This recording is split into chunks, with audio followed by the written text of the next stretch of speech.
Thank you, Mr. Lewis. 5.7, we have lease extension for Waiora House, Mr. Nathan Morey. Good afternoon, Nathan. Good afternoon, everybody. So hopefully this is fairly straightforward. We've had a request from Waiora House, who provide social services out of council facilities, for a lease extension for 4 years. The main reason is to enable the end of that lease to coincide with the lease terms for the subleases.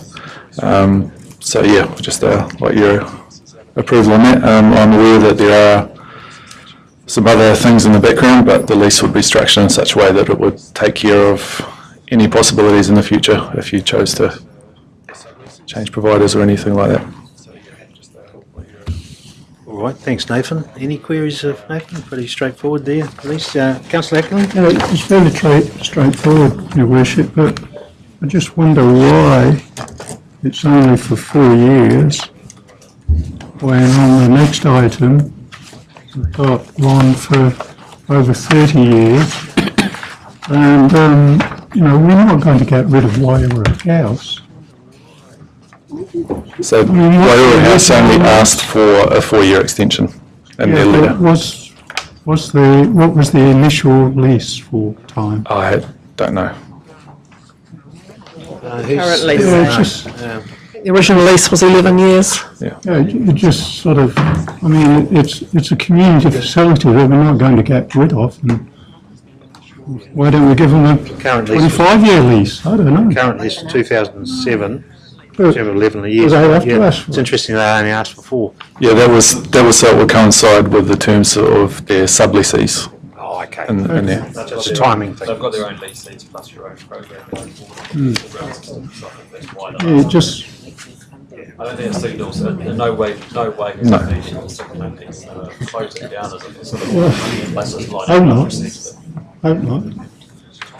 They've obviously what they've requested, so Yeah, good point. Yeah. But obviously it ties them with the subleases. Okay, Nathan.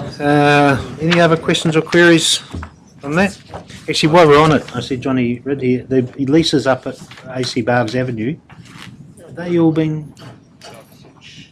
Just like the fishing clubs and the red. We're in the process of tracking down people as we go, and they're not always easy to get hold of, especially coming up to the holidays. Yeah. But yeah, as they are coming up, we are offering them as per the previous resolution. Okay. Yep. Just adding on to that, and I know the Youth Arts Trust up at the Waipihihi Hall are in the same situation, I believe, with their leases up next year. Are they wanting to renew? Yeah. Okay, sorry, we're sidetracking about that. No, those things just I know about 6 months. If they don't approach us first, the person that takes care of the leases approaches us about 6 months beforehand, and we'll try and track them down to ask if what their opinion is on what they want to do. All right, recommendation there on page 68. I'll move the recommendation. Moved by Councillor Williamson. Thank you. Councillor Williamson, seconded by Councillor Harvey. All those in favour, please say aye. Aye. Against?